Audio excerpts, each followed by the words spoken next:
Merci beaucoup. Merci. Bienvenue. Merci, mademoiselle. Bonne journée. Bonjour.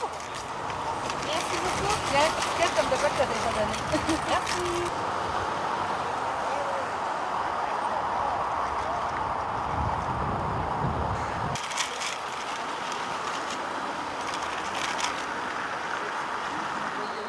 Ah ben moi, aujourd'hui, je suis gâté, là, je me fais conduire, c'est fascinant. On va essayer de faire la majorité des 73 points de collecte en Mauricie pour le centre du Québec. On a commencé à 6 heures ce matin avec toute une équipe. Mais ce qui est surtout fascinant, c'est de voir les centaines de bénévoles. C'est pas chaud aujourd'hui, mais heureusement, il fait relativement beau. C'est intéressant, les gens sont très généreux. Et autant en denrées qu'en argent comptant. Et ce qu'on les incite, évidemment, c'est à leur générosité.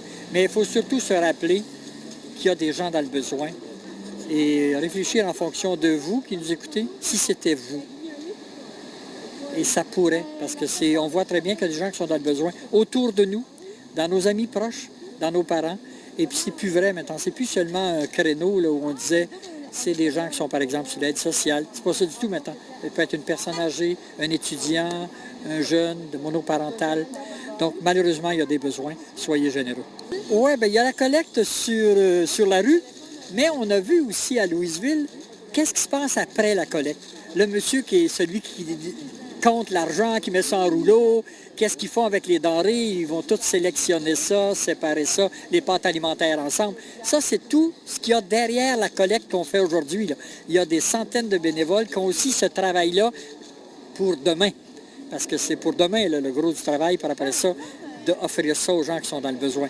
Mais il y a toute une chimie que l'on ne voit pas. Là. Vous, comme moi, vous voyez aujourd'hui des gens qui ramassent l'argent, et ça, c'est majeur, et on les en remercie. Mais il y a tout le volet derrière le rideau, qui sont aussi des bénévoles, et ils font un travail magnifique. C'est une très, très belle ambiance, d'autant plus qu'il semble qu'on fait mieux que l'an passé. Alors, ça encourage beaucoup les gens en ce moment à participer à la guignolée. Les bénévoles, c'est très important.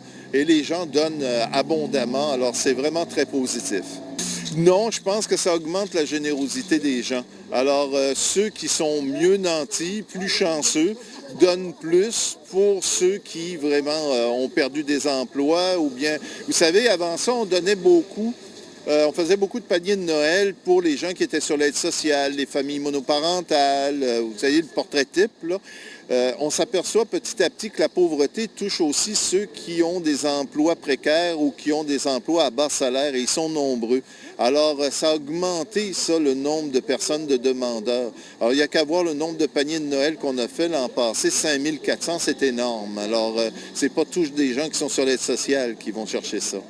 Oui.